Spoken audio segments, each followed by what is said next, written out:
agatangira akajya muri ka kazi kiwe yaje. None ikindi rero iyo telefone igura ngahe? Ni gatushi igura ibihumbi 10. Iki mwayiguza ngahe? 10. Hanyuma tuvanga aho tuyiguze mwabaye gute? Noneho bikubera umutwaro nubona runaka asohotse kivati usohokanye iki ariko wowe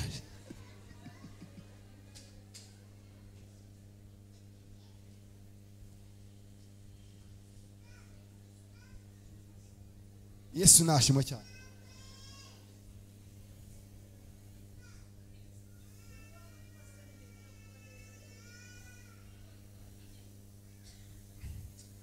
Birababaje kandi biteye agahinda.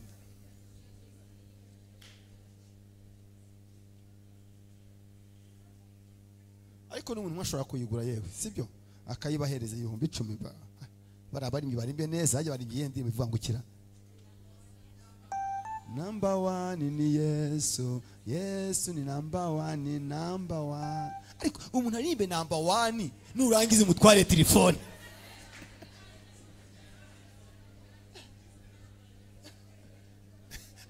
Biteye agahinda. Agira umuntu umwe aza kugura telefone uri mumva ahakagura iyo telefone y'ibihumbi 10 bagende bayigure katushe koko ayende bayigure mu izina rya Yesu. Wumva ashaka kuza kuyigura kuza kunshaka tuyigure tuyimuhereze. Yesu nashimwe cyane. Yesu yigiye aturuka ku ntebe ya mbere areba kandi we nta nubwo we yerekwa ngo amenye ngo iki ni igisambo cyangwa se no muvunjayi cyangwa se yaje gucuruza inuma ahubwo we yarabazi neza. Akubise ku ya mbere rebye dewoti nakubonye uri umuvunjayi ukomeye cyane. Dewo uri munabwiriza ariko uri umuvunjayi kabisa kamemu. Ayikubise kuyu mukobwa yambaye amarinete ariko uyu mukobwa yambaye amarinete ariko amarinete yari yambaye nukugira ngo ajijishe cyane ahubwo we yaje gucuruza ibidiya. Urumva?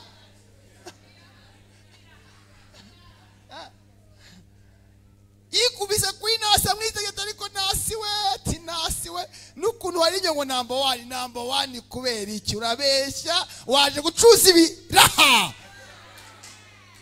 Ikubise kuri Jacques aravuga ati Jacques nakubonye waje usize imashini mu ntuza yo kudoda ariko waje kudodera hano uri muri pedali kuko hari umuntu uza aje gupresenti ubucuruzi bwiwe akagenda ngo atari kuzi kunzi kudoda igikwembe cyiza we akavuga ati ngewe mvuye muri rusengero ntabwo nabona abantu ndodera.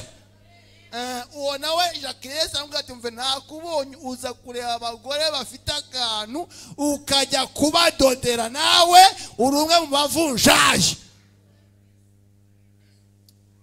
Se mwaye muri kumva? Ikubise kuri uyu mudamu bati mudamu we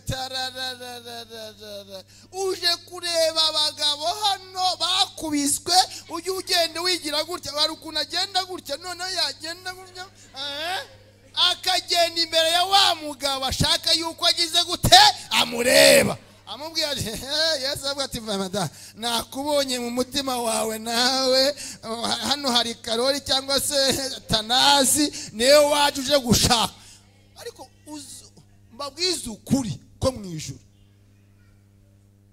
hari abantu bagera hano babona bageze hano babona ibyo baje gushaka batabibonye tubundi se ubundi urose nyo narushaka monde nta musoro bamo bose nabakubitwe nta modoka bagira akajya muri Restoration Church yagera agasanga nawo ntawe akagenda hirya iriya amasasu hirya iriya aho baparika imodoka nyinshi yabona nawe ari ntawe akagenda hakurya insengero zihari nyinshi akagenda azenguruka afite ijisho ryo kureba.